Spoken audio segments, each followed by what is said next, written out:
বন্ধুরা তোমাদের সামনে দারুণ একটা ইন্টারেস্টিং ভিডিও নিয়ে আবারও কিন্তু চলে এসেছি। বন্ধুদেরকে রিকোয়েস্ট করব ভিডিওটা নো স্কিপ করে পুরোটা দেখার জন্য।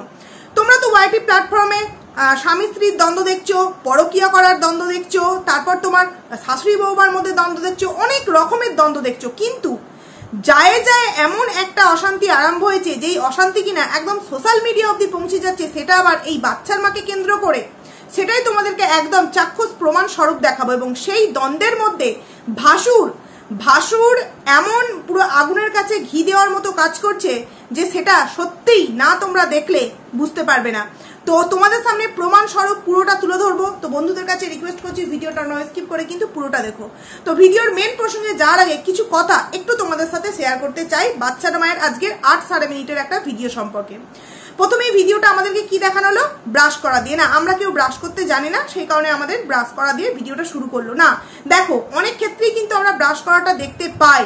যদি ভিডিওটা মিনিমাম 14-15 মিনিটের মধ্যে একটা ভিডিও বা 20 মিনিটের ভিডিও, তো তাই তো নয় জানতাম যে 20 মিনিটের ভিডিও মানে 3-4 ঘন্টার একটা ব্লগটা শুট করতে হচ্ছে, সেখান থেকে এডিট করে করে এই ব্রাশ করাটা আমাদের সামনে দেখানো হয়েছে। কিন্তু একটা 8.5 মিনিটের ভিডিওর মধ্যে যদি ব্রাশ করা, ফুল দেখানো, পুলিশ প্রশাসনকে দেখানো, এটা যদি একটা 80,000 ব্লগারের 80,000 আইডির 80,000 তো ছুঁই করতে চলো, 80,000 ব্লগারের আইডির যদি এটা একটা কন্টেন্ট হয়, তাহলে মানে এখানে কি বলার আছে বলতো? সেই সমস্ত ভিউয়ার্সদেরকে সত্যিই না বলে পারছি না যারা কিনা একে 80,000 কেন 80 লাখে নিয়ে যাক না, কোনো অসুবিধা নেই, কিন্তু অ্যাকচুয়ালি তার ভিডিও থেকে কি দেখে? এবার অনেকেই প্রশ্ন করবে তুমি কি দেখো? আরে ভাই, আমি তো কন্ট্রোভার্সি ক্রিয়েটার, যার জন্য অনেক নেগেটিভ কমেন্টসের সম্মুখীন কিন্তু আমাদেরকে হতে হয়, ভিউয়ার্সদের কিন্তু হতে হয় না। কিন্তু সেখানে এই ভিউয়ার্সরা কি করে ওই নোংরামো জিনিসগুলো দেখতে ওখানে যায় বন্ধুরা? সত্যি যতই ভাবি না ততই অবাক হই। কিছু কথা না বললেই নয় বন্ধুরা। এই যে বাচ্চার মা আজকে একটা বিশাল বড় জিনিস দেখালো, তার মা শাড়ি পরে ভোট দিতে গেছে। কিন্তু কেন শাড়ি পরে ভোট দিতে কেন গেল? সেখানে পুলিশ প্রশাসন আছে, তো কি হয়েছে? সেই তো একই গ্রাম, একই গ্রামের লোক, পাড়া প্রতিবেশী, সেখানে শাড়ি পরার কি আছে? না, কারণ কি সেখানে একটা ভোটের কেন্দ্রালয় ওখানে তৈরি হয়েছে, সেখানে অনেক উচ্চপদস্থ মানুষ আছে, যেই কারণে তাকে শাড়ি পরে যেতে হবে। এটাকে কি বলে? ভদ্রতা। এটাকে কি বলে? মানে একটা সম্মানক বিষয়ক কাজ। তাহলে আমরা যে কথাটা প্রতিদিনের ভিডিওতে বলি যে বাড়িতে আছো অবশ্যই তুমি নাইটি পরো, কোনো প্রবলেম নেই, কিন্তু যখন তুমি বাড়ির বাইরে বেরোচ্ছ, মেয়েকে সাথে নিয়ে, বৌমাকে সাথে নিয়ে, মা নিজে বেরোচ্ছে, তখন যদি চট করে একটা শাড়ি কিংবা চুড়িদার পরে নেওয়া যায়, তাহলে কি খুব বড় একটা প্রবলেম হয়ে যায়? বা এই যে তোমার টাকা, লোনের যে টাকা দিতে যায়, আমি জানি এগুলো হচ্ছে গোষ্ঠীর, তো সেখানে সবসময় কিন্তু যে ব্যাংকে যেতে হয় এরকম কিন্তু নয়, কারোর না কারোর হাতে দিয়ে দিলেই হয়ে যায়। কিন্তু যেটাই হোক, আমাদের ক্ষেত্রেও তো এগুলো হয়েছে, আমি নিজে না করলেও জানি, সবাই কিন্তু শাড়ি পরেই আসে। এটাকে বলে একটা ভদ্রতা। তাহলে আজকে এই ভদ্রতা ঠিক কার জন্য দেখানো হলো? ওই পাঞ্জাবি পুলিশের জন্য? কালকের ভিডিওতে তো এরকমই শুনেছিলাম যে পাঞ্জাবি পুলিশকে দেখার জন্য বিকেলবেলা পুরো একদম ঢল নেমে গেছিল ওই গ্রামে। তিনজন মানুষ ফোন হাতে নিয়ে, ক্যামেরা হাতে নিয়ে বেরিয়ে পড়েছিল কি পাঞ্জাবি পুলিশ দেখতে হবে। যদিও বা কতটা ছোট বোনকে কেন্দ্র করি আমাদের সামনে রাখা হয়েছে যে ছোট বোনের নাকি খুব ইচ্ছা ছিল পাঞ্জাবি পুলিশকে দেখার, কিন্তু আমার মনে হয় একটা ছোট বোনটার ইচ্ছা ছিল না, ইচ্ছা ছিল মা এবং মেয়ের, যেই কারণে কালকে দেখতে পাইনি। তো কি হয়েছে? ভোটের সময় কিন্তু একদম সেই আশাটা পরিপূর্ণ করে নিতে হবে, নাহলে আজকে শাড়ি পরার কি প্রয়োজন ছিল? এই ভদ্রতার খাতিরেই তো আমরা বলি যখন বাড়ির বাইরে বেরোবে তখন অন্তত যেন নিজের মান সম্মানটা বজায় রাখার জন্য, যে আমার হাজবেন্ডও একটা পুলিশ প্রশাসনের যে কোনো কাজের সাথেই হোক যুক্ত আছে, সেখানে আমারও একটা মান সম্মান আছে, সেখানে বাড়ির বাইরে বেরোলে মা অন্তত যাতে শাড়িটা পরে বেরোয়, এটা আমরা বারংবার বলি। কিন্তু এটাকে অনেকেই আবার বলে নাইটি কি কোনো খারাপ জিনিস? না, আমরাও তো নাইটি পরি, তাহলে কি আমরা খারাপ? আমরা যখন বাড়ির বাইরে যাচ্ছি তখন কিন্তু আমরা কুর্তি হোক, চুড়িদার হোক, অনেকাংশে এখন শাড়ি কম পরে, তো চুড়িদারটাই পরতে পারে, তাতে প্রবলেম কিন্তু না, সেটা পরবে না। আমরা বললে দোষ, আমরা বললেই সেটা দোষ। এইপর আসছি আজকের ভিডিওতে সব থেকে শোচনীয় অবস্থা, জলখাবারের খাবার পুঁই শাকের সাথে রুটি। তোমরা কে খেয়েছো ভাই? আমি তো ভাই জীবনেও খাইনি, আর কাউকে কোনোদিনও খেতেও দেখিনি পুঁই শাকের সাথে রুটি। পুঁই শাকের সাথে রুটি, হ্যাঁ, অনেক ক্ষেত্রে কি হয় দেখবে বন্ধুরা, যাদের মধ্যে অনেক রকমের রোগ থাকে তারা কিন্তু আলুটা কম খায়, তো সেই কারণে এই শাক জাতীয় জিনিসের সাথে অনেক সময় খায়। কিন্তু যেই মেয়ে সারাদিনে আইসক্রিম, আলু, এটা ওটা সেটা, বিরিয়ানি, চাউমিন, এগরোল, তেলে ভাজা সমস্ত খেয়ে একদম ফাটিয়ে দিচ্ছে, সেই মেয়ে শেষে কিনা রুটির সাথে পুঁই শাক, কি করে খেলো বন্ধুরা, জাস্ট অবাক হয়ে গেলাম। আর এই কাজটাই যদি সন্দীপদার মা করতো, যে তাড়াহুড়ো তো ভোট দিতে যেতে হবে, দুপুরে রান্না আছে, পুঁইশাকটা দুপুরের জন্য করেছি, ওই দুটো রুটি দিয়ে একটুখানি পুঁইশাক দিয়ে খেয়ে নাও, তাহলে কিন্তু দালাল এক্ষুনি বলতে বসে যেত ওই তো বৌমার জন্য পুঁইশাক, ওই তো বৌমার জন্য পুঁইশাক। কেন ভোর 4টেই কেন ওঠো, রাত 2টোই উঠবে, উঠে বৌমার জন্য সুন্দর তরকারি করে তারপর রুটি দেবে, এটাই হতো দালালের কথা। কিন্তু দেখো নিজের মাকে একবার ভেবে দেখো, মন করলেই কিন্তু একটু আলাদা কোনো তরকারি মেয়ের জন্য করে দিলেই পারতো। দিয়েছে কি বন্ধুরা? দেয়নি। তারপরে যদি দুপুরের মেনুতে কি সয়াবিন, হাই রে কপাল, সয়াবিন এখন আর অ্যালার্জি নেই। বুঝতে পারছি, এখন আর ছুলি 1 বছর হয়ে রয়ে গেল, তাতে কোনো প্রবলেম হয় না। আগে একটুখানি কোথাও র্যাশ বেরোলে চলো চলো চলো আমাকে আগে ডক্টরের কাছে নিয়ে চলো, জানো তো আমার এই খেতে বারণ করেছে, ওই খেতে বারণ করেছে, সেই খেতে বারণ করেছে, কতই না নটাঙ্কিপনা। আর এখন দেখো দেহের মধ্যে 1 বছর ধরে একটা রোগকে ধরে মানে বাসা বেঁধে রেখে দিয়েছে, সেটার কিন্তু কোনো রকম কোনো নির্মূল করার চিন্তা না মেয়ের আছে, না মেয়ের ফ্যামিলি মেম্বারসদের আছে। তো সয়াবিনটা এখন তার মানে মেন খাদ্য হয়ে গেছে। আর প্রতিদিনই এখন নিরামিষ নিরামিষ নিরামিষ। কি না বাবা বাড়িতে নেই, বাবা বাড়িতে না থাকলে তো আর মাছ জুটছে না, আর মেয়ে খুব এখন টাকা হিসেবেই হয়ে গেছে। ছেলেটা কি করতে আছে বাড়িতে, ছেলেটা কি করতে আছে? সব থেকে বড় কথা কি জানো তো, ছেলে আছে বলে অনেকেই বলবে যে ও তো কাজে বেরিয়ে গেছিল, ফ্রিজ তো আছে না। আমাদের বাড়িতেও কিন্তু বাড়ির পুরুষেরা মাছ মাংসটা অন্তত 2-3 দিনের, মাংসটা নয় মাছটা অন্তত 2-3 দিনের জন্য এনে রেখে দেয়। আর 2-3 দিন মানেই আবার 2-3 দিন পর গিয়ে এনে দিল, মানে ফাঁকের সময় পেলেই কিন্তু মাছটা অন্তত ফ্রিজে মজুত করে রেখে দিই। আর সবজি আর বাজার তো মাসকাবারি থাকেই, সবজিটা 1 সপ্তাহে থাকে, তো সেখানে অসুবিধা হয় না। কিন্তু এদের বাড়িতে একটা ছেলে এক্সট্রা থাকা সত্ত্বেও এদের বাড়িতে এই রকমের রান্না বান্না, বুঝতে পারছো কতটা শোচনীয় অবস্থা, কতটা খারাপ অবস্থা হবে না কেন? ওই বাড়িটা রিপেয়ারিং করতে হয়েছে, এত টাকা লেগে গেছে সেখানে, এখানে এই যে মন্দা মিঠাই কি করে হবে? হবে হবে হবে, বৌমার বাপের বাড়ি থেকে আসতে দাও, দেখবে একই দিনে চিকেন, একই দিনে মাটন, একই দিনে চিংড়ি মাছ, একই দিনে কাতলা মাছ, সব হয়ে যাবে কিন্তু বন্ধুরা। কিন্তু এখন আর হবে না। মেয়ের প্রতি মায়ের আর বাবার আর পুরো ফ্যামিলির খুব ভালোবাসা, বুঝতে পারছো? এই ভালোবাসাটা যদি শাশুড়ি দেখাতো না, তাহলে তুল কালাম কিন্তু ওয়াইটিতে শুরু হয়ে যেত বন্ধুরা। তারপর আসছি আরো একটা বিষয়, ওপর থেকে পুলিশকে হালকা দেখানো হলো, মানে নিজের ড্রেসিং টেবিলে হালকা পুলিশকে দেখানো হলো। কিন্তু কেন পুলিশকে দেখালে ভয় কিসে? যে কিনা যাদের বাড়িতে কিনা খোঁজ পুলিশ, ও একদিনের টাইটেলে লিখেছিল না যে রাত 12টার সময় বাড়িতে পুলিশ এলো, তার মানে ওর বাবা পুলিশের জব করে। আমরা কিন্তু ওটা ধরছি না যে পুলিশের গাড়ি চালায় কি চালায়, ও নিজেই লিখেছে যে রাত 12:30টার সময় বাড়িতে পুলিশ এলো। তাহলে যার বাড়িতে বাবা পুলিশ, সেই বাড়িতে মেয়ে পুলিশকে ভয় পাবে কেন? পুলিশের ছবি তুলতে ভয় পাবে কেন? বলবে তো আমার বাবাও কিন্তু প্রশাসনের সাথে যুক্ত আছে, আমি ব্লগার, আমি 75,000-80,000 আইডির একটা ব্লগারের মালকিন, যে কিনা আমি পরকিয়া করে এই এত দূর এসছি, সেখানে আমার আবার ভয় ডর কিসের? জানেন আমি আপনাদের নামে এই রিসেন্ট কেস করে এসছি কি আমি আমার ছেলের সাথে দেখা করতে চেয়েছিলাম আর এরা আমাকে দেখা করতে যায়নি। আপনাদের থেকে আমার প্রচুর পাওয়ার, প্রচুর ক্ষমতা, আমার বাবা পুলিশ প্রশাসনের সাথে যুক্ত আছে। সেই মেয়ে কিনা পুলিশ প্রশাসনকে দেখাতে ভয় পাচ্ছে, ভাবলেও অবাক লাগে বন্ধুরা। যেখানে বিশ্বাস করবে না তোমরা, হয়তো আমি যেদিন ভোট দিতে গেছিলাম, আমার ছেলে এইসব পুলিশ টুলিশকে খুব ভালোবাসে, তো আমি তাদের সাথে দাঁড়িয়ে রিকোয়েস্ট করে আমার ছেলের কথা বলিয়েছি। সেখানে যদি একটা মানে ভিডিও ক্লিপ নিতাম তো প্রবলেমটা কোথায় হতো? তবুও নিজের সাবধান নিজের কাছে। কিন্তু যার বাড়িতে পুলিশ নিয়ে এত কিছু হয়ে গেল, যার বাড়িতে পুলিশ প্রশাসন খোদ আছে, সেখানে আবার পুলিশের ছবি নিতে ভয় পাচ্ছে। তার মানে অ্যাকচুয়ালি ভয় কতটা আছে? শুধুমাত্র উপরিউক্ত এই যে মানে বড় বড় কথা বন্ধুরা। এই তো গেল একটা বিষয়। তারপর যথারীতি দুপুরবেলা খাওয়া দাওয়া হলো, দাদা খেতে এলো, অনেক কিছু এদিক ওদিক দেখানো হলো, ঠাকুমার সাথে একটু রেলা টেলা করা হলো। তারপর আমাদের সামনে বলা হলো যে আমার তো এখানে ভোট নেই, আমার ভোট হচ্ছে মানে এখানে বুঝতে পারছো সন্দীপ দাদের বাড়ি। এইবার আসছি এই যে গামলা, আমরা গামলা বলতাম বলে অনেকেই অনেক রকম বলেছিল, এমনকি সঙ্গীতা ম্যাডাম এই কথাটা বলেছিল যে কেউ কারোর বডি শেমিং করে কথা বলবে না। তো আমি সেটাকে যথাযথ পালন করেছিলাম, আমি বলতাম না, শোনা মাত্র আমি বলতাম না। কিন্তু আমার মনে হচ্ছে আবারও বলতে হবে। কেন জানো তো?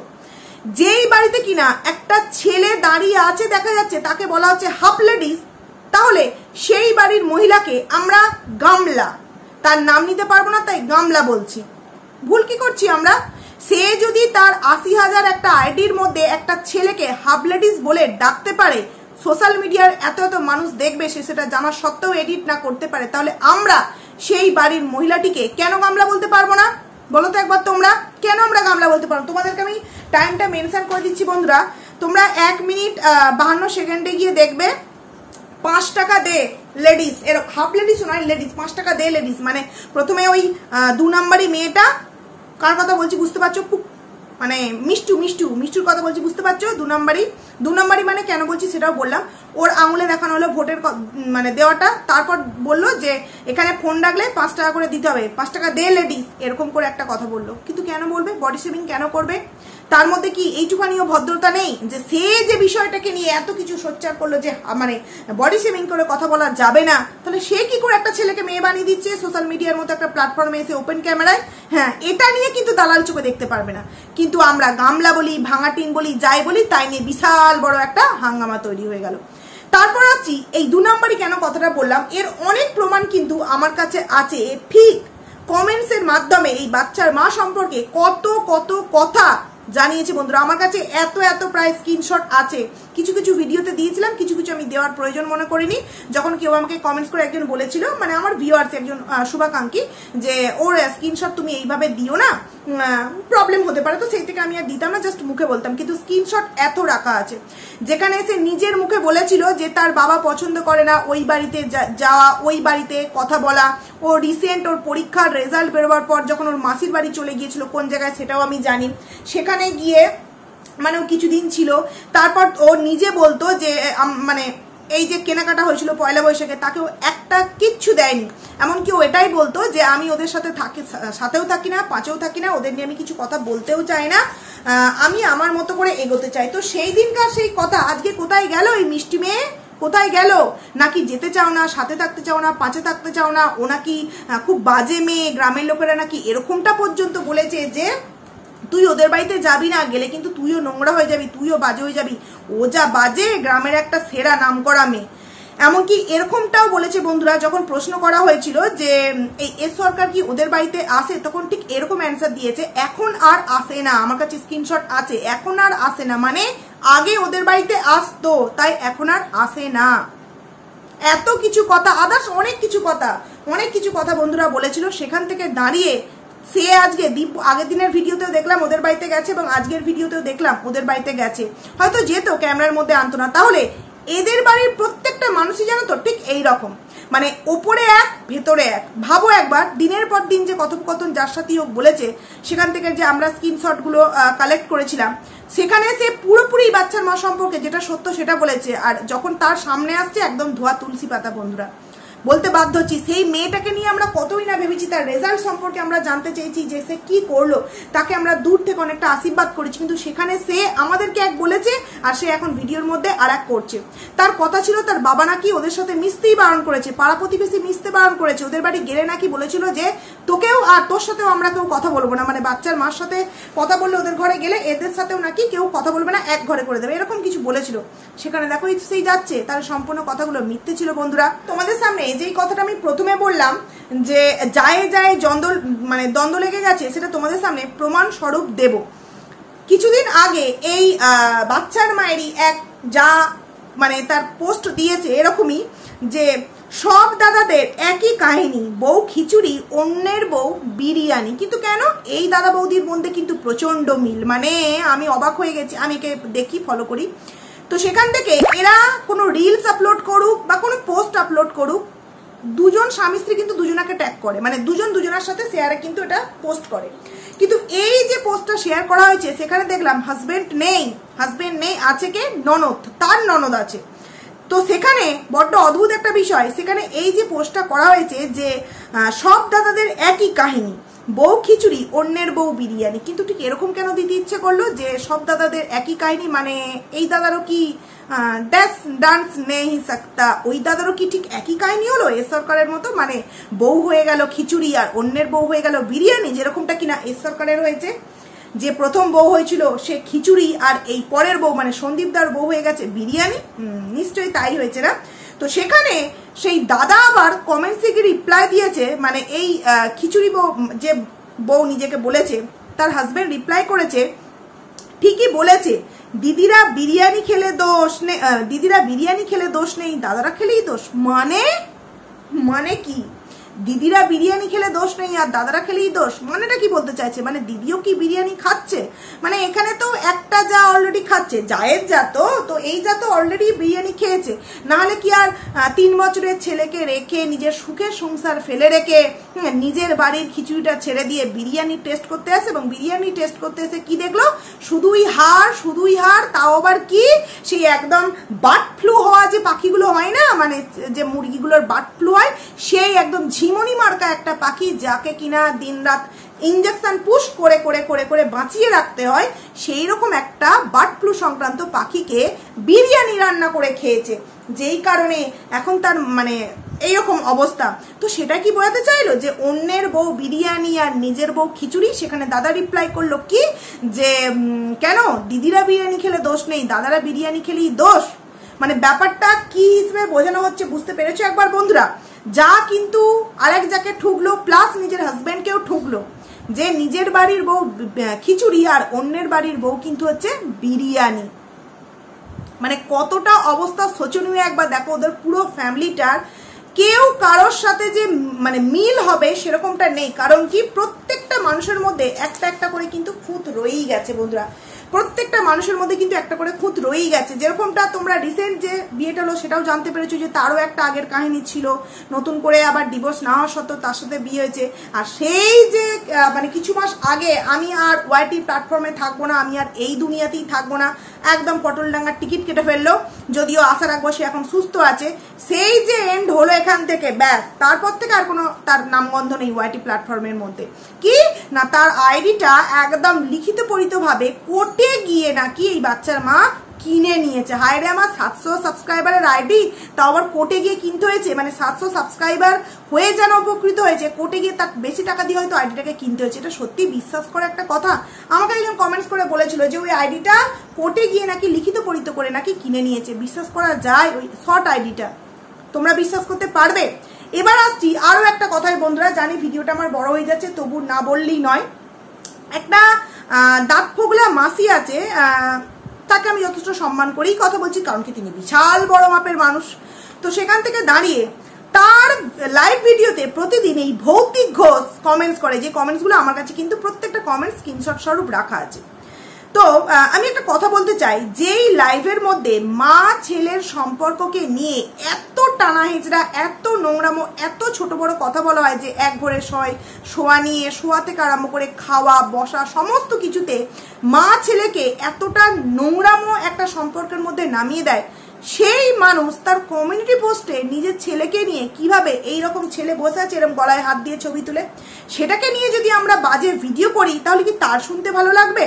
অ্যাকচুয়ালি এটা হচ্ছে মা আর ছেলের একটা ভালোবাসা। এই ভালোবাসা সেই ভালোবাসা নয়, যেই ভালোবাসা কি স্বামীকে পাশে রেখে সেক্সুয়াল চ্যাটিং করতে হয়, এই ভালোবাসা কিন্তু মা সন্তানের ভালোবাসা নয়। এটা হচ্ছে মাতৃত্বের টানের ভালোবাসা, যেটা কিনা কমিউনিটি পোস্টের ছবিটা দিয়েছে ছেলের সাথে। তাহলে সেই মাসিটা কি করে সন্দীপ দা এবং তার মাকে নিয়ে এইরকমের নোংরা কথা বলতে পারে? এবং সে হয়তো মুখ দিয়ে বলছে না, কিন্তু এই যে ভৌতিক ঘোষ বা এর কিছু সাকরেত আছে, যারা কিনা তার লাইভে বসে সন্দীপ দা এবং তার মাকে নিয়ে নোংরা থেকে নোংরা কথা বলে যায়, যেগুলো আমার কাছে প্রত্যেকটার স্ক্রিনশট রাখা আছে, আমি অন্তত মুখ দিয়ে বলতে পারছি না। মানে কি বলবো, মানে এক এসিতে না শুলে ছেলে ঠান্ডা হয় না, গরম হয় না, এরকম অনেক কথা আছে বন্ধুরা। সেখান থেকে দাঁড়িয়ে সেই লাইভে যখন এইরকম মা ছেলেকে নিয়ে নোংরামো মানে কথাবার্তা হয়, সেই লাইভে সেই মানুষটা প্রতিদিন উঠতে পারে কি করে? এই মাসিমা অ্যালাউ করে কি করে তাকে? তার মানে সেও নিশ্চয়ই এইগুলোকে সাপোর্ট করে। তো যে কিনা নিজের কমিউনিটিতে ছেলেকে নিয়ে এত সুন্দর পোস্ট দিচ্ছে, তার চিন্তাধারা ঠিক এতটা নোংরা যে মা আর ছেলে বিয়ে হওয়ার পর আর একটা ছাদের তলায় একটা এসির নিচে শুতে পারবে না, এতটা নোংরা চিন্তাধারা। তারও তো ছেলে আছে। আমি কিন্তু ছেলেকে নিয়ে কোনো কথা বলতে চাই না, যেহেতু সে দিনের পর দিন, আমি নয়না করে আমাকে 8 দিনের স্ক্রিনশট পাঠিয়েছে একটা দিদি ভাই, তো আমি দেখে আজকে এই কথাগুলো বলতে বাধ্য হলাম যে এতটা নোংরা চিন্তাধারা কি করে তার হতে পারে। আর যে এই নোংরামো কথাগুলো বলছে, তাকে তার লাইভে ব্লক কেন করে দেয় না, কেন রেখে দেয়? তার মানে তার এগুলোকে ভালো লাগে, সাপোর্ট করে। তাহলে তার ঘরেও তো একটা সন্তান আছে, তাহলে তার বিয়ের পর যদি একটা দিন বা তার ছেলের সাথে দুপুরবেলাটা এসির তলায় একসাথে থাকতে ইচ্ছা করে, সেটা কি নোংরামোর চোখে আমরা দেখবো? না, আমরা অতটা খারাপ না। আর কেউ যদি এরকম নোংরামো কথা এসেও আমাদের কমেন্ট সেকশনে করে, তাকে আমরা বারণ করবো যে অন্তত একটা মা ছেলের সম্পর্ক নিয়ে এইরকম নোংরা কথা তোমরা অন্তত বলো না। এদের কালচার আর এদের মানে রুচি দেখলেই বোঝা যায়। আজও পর্যন্ত কোনোদিনও আমরা এই বাচ্চার মামার সাথে বাচ্চার দিদাকে কোনোদিনও একটা কথা ভিডিওর মধ্যে বলেছি না। আমাদের শিক্ষা ওরকম নয়। কোনোদিনও কোনো মা ছেলের মধ্যে এরকম সম্পর্ক হতে পারে না, ভাবনাতেও আসতে পারে না। এরকম নোংরা মেন্টালিটির মানুষই আমরা নই, যে কারণে আমরা কিন্তু কোনোদিনও এই ধরনের কথা বলিনি। এরকমটা নয়, কারণ মা পাশে বসে আছে, ছেলে এমন ভাবে বসে আছে, প্যান্ট দিয়ে সমস্ত কিছু মানে আরেক টুলে দেখা যাবে, টুকি হয়ে যাবে। সেটা ক্যামেরা বন্দি হয়নি, হয়তো দেখা গেছে, কিন্তু সেই নিয়ে কিন্তু আমরা কোনো কথা বলিনি। অপরদিকে দেখো সন্দীপদার মাকে নিয়ে লাইভে বসে কি ধরনের নোংরামো করা হচ্ছে। সেখানে কিনা সাপোর্ট করছেন এই একজন বয়স্ক মহিলা, যার হয়তো বারণ করা উচিত যে আমরা কন্ট্রোভার্সি করছি পরকীয়া সংক্রান্ত মা আর মানে ওয়াইফ আর হাজবেন্ডের মধ্যে, সেখানে কিন্তু আমরা লাইভে বসে একটা মা আর তার সন্তানকে নিয়ে এরকম নোংরা কথা হয়তো আলোচনা করতে পারি না বন্ধুরা, যেটার কোনো প্রমাণ তো দূরে থাক, যেটা কখনো বাস্তবে সত্যি হতে পারে না। তাহলে সমস্ত মা জাতিরই মানে কি বলবো, মুখ দেখাবার কোনো জায়গা থাকবে না। তো যারা এরকম করে তারা ঠিক কতটা নোংরা মেন্টালিটির মানুষ, তার পরিচয় এখান থেকেই পাওয়া যায়। যে আমরা কোনোদিনও আজও পর্যন্ত বাচ্চার দিদা আর মামার সাথে একটা নোংরা কথা বলিনি। আর এরা লাইভ করা মানেই সন্দীপদার মাকে নিয়ে নোংরামো কথা বলতে শুরু করে। মানে এদের মানে ওই একটাই রাস্তা আছে, সন্দীপদার মাকে নিয়ে নোংরা কথা বলতে হবে। সন্দীপদার মায়ের পাশে কাউকে দেখলে সেটা তার বয়ফ্রেন্ড হয়ে যাচ্ছে, এবং সন্দীপদার গাড়ির পেছনে যদি কোনো একটা লেডিসকে বসে থাকতে দেখা যায়, বা সন্দীপদার রেস্টুরেন্টে বসে যদি 5টা মানুষের সাথে বসে খায়ও এবং একটা যদি লেডিস পার্স দেখা যায়, সেটাও সন্দীপদার সাথে জড়িয়ে দেওয়া হচ্ছে। অথচ ভ্যালেন্টাইন্স ডে দিন, যেটা আমরা কিনা জানি একটা স্বামী স্ত্রী বলো, গার্লফ্রেন্ড বয়ফ্রেন্ড বলো, এগুলো স্পেশাল ডে ভ্যালেন্টাইন্স ডে, সেখানে বাচ্চার মা গোলাপ দিচ্ছে, গিফট দিচ্ছে, সোনার এই দিয়েছে, সোনার ওই দিয়েছে দেখাচ্ছে, তারপরেও কিন্তু এরা মুখে কুলু পেতে রেখে দেবে। বুঝতে পারছো এদের কালচার আর এদের স্ট্যান্ডার্ডটা কিরকম? তো যাই হোক, এর থেকে আর বেশি কিছু ক্লিয়ার করে বললাম না। তো চলো এই ভিডিওটাকে এখানেই এন্ড করছি। কেমন লাগলো তোমরা অবশ্যই কমেন্টস করে জানিও। তো চলো, খুব ভালো থেকো, তো চলো টাটা।